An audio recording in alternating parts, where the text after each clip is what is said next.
Hi, I'm Wendy Hunt from Webster, Texas in the south of Houston. I'm 30 years old and I weigh 340 something pounds. And I want you to want me.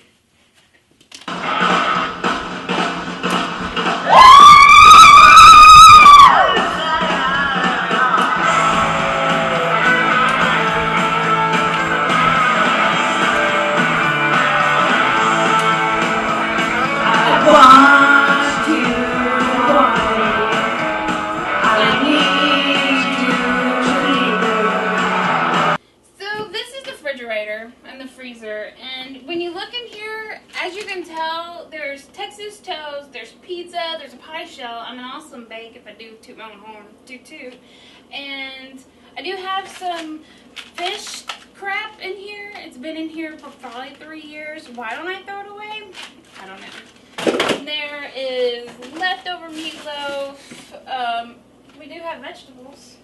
They're frozen, and they've been in here for quite some time also. And these are some kind of steak thing. This is the good stuff right here. Sausage for the biscuits and gravy that I make pretty regularly for the boyfriend. And down here, our refrigerator's kind of empty. We eat out a lot.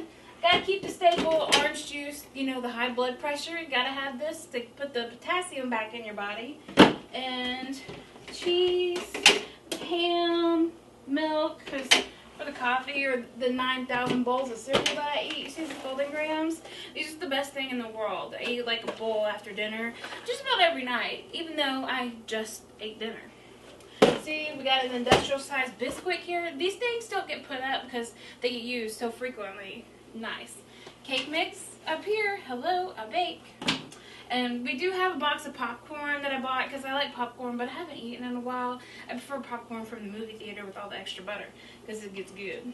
And with eggs and just, you know, normal stuff. So, yum, the takeout's here. Look at this wonderful pizza and all its yummy cheese and goodiness. Cheesy goodiness.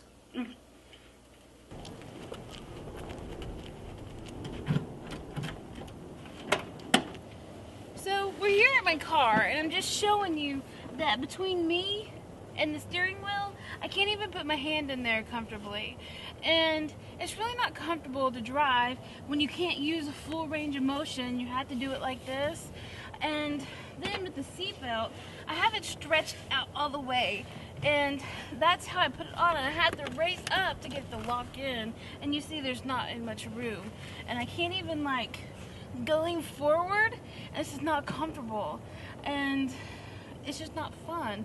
And then, like, if I've got somebody in the car with me, I feel like I'm invading their personal space, and they're in mine, well, because it's my car. So a couple things about me is I have walked in a few 5Ks. See, I have 2 of my pretty medals here. This one is, well, actually they're both from the Chevron Marathon that happens every year in January.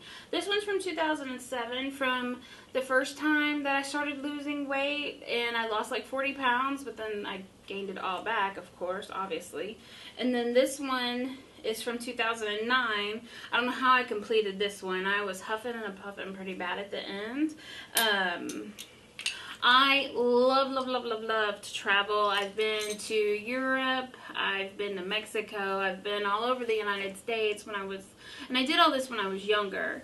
The hard part about traveling is that you have to get in an airplane.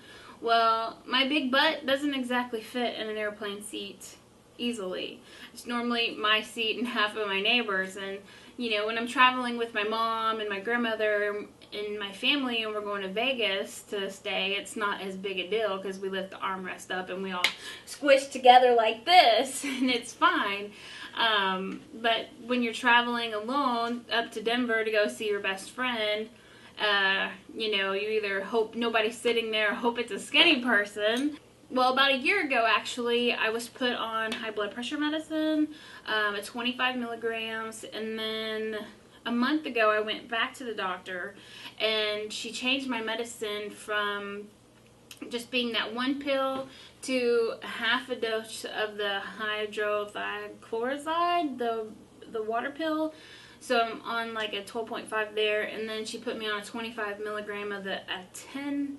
It's ATENOLOL. I have 3 tattoos, and take these off. So I have my butterfly here. I got this one when I was 18. I got wild hair at my ass and said, with a bunch of my friends, and we went and sat at a tattoo parlor and all got butterfly tattoos. I don't know. And then on my ankle, I have it's my zodiac sign. I'm a Capricorn. I was born January the 5th of 1981. I saw it rummaging around online. I was looking for another tattoo to get, and I saw it and I said, oh my gosh, I have to get that because it was so much fun and way cute. And then my third tattoo is rather personal to me. It's my dad's badge. I lost my dad when I was 18. I just graduated high school in May, and in June, at the end of June, I was going down to Mexico for a mission trip with my church. I was one of the only youth members that was allowed to go because, well, I don't really know why. I guess they thought that I was mature enough to handle it, and I was, of course, and that was a very awesome experience. We went down there to help set up new homes and new churches and do Bible schools for the kids while the guys were doing all the hard labor. So we're down in the market out shopping one day, and I had this overwhelming feeling that something was wrong. Well, let me back up 2 seconds. My dad was in and out of the hospital from the time that I was like about 13 was the first time he was in the hospital. He spent my 13th birthday away, and I was basically home alone with my brothers and sisters on my birthday because he was sick and in the hospital. And so that just kind of gives you a time frame. We're talking about 6 years of him in and out of the hospital, okay? So we're down in the marketplace, and I had this feeling, and so I'm like, okay, I have to call home. I can't not call home and check on my dad because I felt like something was wrong with him. So I called home, and I found out he was in the hospital again. And I knew from that moment that he wasn't going to make it this time.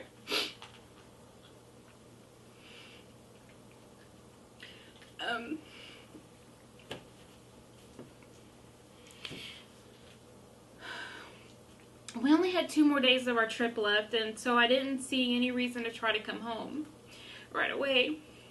Because we had another family that was, while we were there, they had got a call that somebody in their family had been killed in a car wreck, and so they tried to get home, and they ended up having to stay up at the airport for 2 days. So I was like, well, there's no reason for me to try to go home and be stuck in an airport by myself. I was 18, and where I had traveled abroad the year before, I was with, a group from school, and so I wasn't by myself traveling, and I didn't want to travel alone in a foreign country. So I got home, and I got picked up from the airport. I got to go to my aunt's house. She picked me up. She took me to her house so I could clean up and, get some fresh clothes since I'd been gone. And she took me up to the hospital, and I got to see my dad. He was not really in a state to know that I was there, or anything like that. And then, so I was there, and I just sat with him for a little while. Well, the next day, I go into his room after staying the night in the hospital all night, sleeping in the waiting room. I went in there, and I told him I loved him for the last time. And he passed away 45 minutes later. And I really believe in my heart that he waited for me to tell him that I loved him.